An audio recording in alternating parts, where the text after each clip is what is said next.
মাগুরায় বোনের বাড়িতে বেড়াতে গিয়ে ধর্ষণের শিকার হওয়া ৮ বছরের শিশুটি মারা গেছে। আইএসপিআর জানিয়েছে বৃহস্পতিবার দুপুর ১টায় ঢাকার সম্মিলিত সামরিক হাসপাতাল সিএমএইচে তার মৃত্যু হয়। শিশুটিকে ধর্ষণে জড়িতদের সর্বোচ্চ শাস্তির দাবি জানিয়েছে তার পরিবার। শিশুটির মৃত্যুর শোক জানিয়ে ধর্ষণ মামলার আসামিদের দ্রুত বিচারের আওতায় আনার নির্দেশ দিয়েছেন প্রধান উপদেষ্টা ডক্টর মোহাম্মদ ইউনূস। শোক জানিয়েছে সেনাবাহিনী। ময়নাতদন্তের পর বিকেলে সেনাবাহিনীর হেলিকপ্টারে শিশুটির মরদেহ দাফনের জন্য মাগুরা গ্রামের বাড়িতে নিয়ে যাওয়া হয়। শহীদুল্লাহ রাজু রিপোর্ট। ছোট্ট নিথর দেহে পাশবিক নির্যাতনের ক্ষত নিয়ে শেষবারের মতো মাগুরায় নিজ বাড়িতে যাচ্ছে ধর্ষণের শিকার ৮ বছরের শিশুটি। যে অচেতন অবস্থায় রাজধানীতে আনা হয়েছিল সেখান থেকে আর চোখ মেলা হয়নি তার।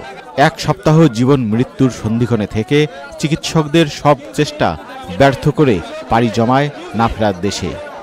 সন্তানকে মুমূর্ষু অবস্থায় ঢাকায় নিয়ে এসেছিলেন মা। আপ্রাণ চেষ্টায়ও বাঁচাতে পারলেন না নারী ছেঁড়া ধনকে। এখন তার একটাই চাওয়া, দোষীদের সর্বোচ্চ শাস্তি। আমার অভিযোগ একটাই, ওর যখন ব্যালেটের কাটিছে ফাঁসতে মারিছে ওই রকম উগার আমি ফাঁসতে দেখতে চাই। এর আগে আন্তঃবাহিনী জনসংযোগ পরিদপ্তর আইএসপিআর জানায় বৃহস্পতিবার সকালে শিশুটির ৩ বার কার্ডিয়াক অ্যারেস্ট হয়। ২ বার স্থিতিশীল করা গেলেও তৃতীয়বার আর হৃদস্পন্দন ফিরে আসেনি।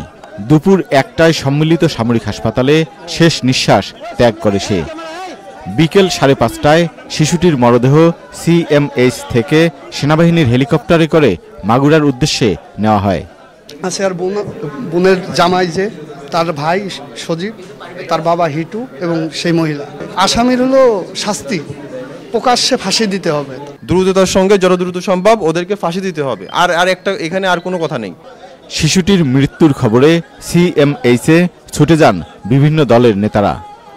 আমাদের বোনকে আমরা যেভাবে হারালাম এর জন্য যারা দায়ী তাদের সর্বোচ্চ দৃষ্টান্তমূলক যে শাস্তি, মৃত্যুদণ্ড, সেটাকে যে কোনোভাবে, যে ৯০ দিনের একটা সময় দেওয়া হয়েছে বেঁধে, এটার মধ্যে শেষ করা।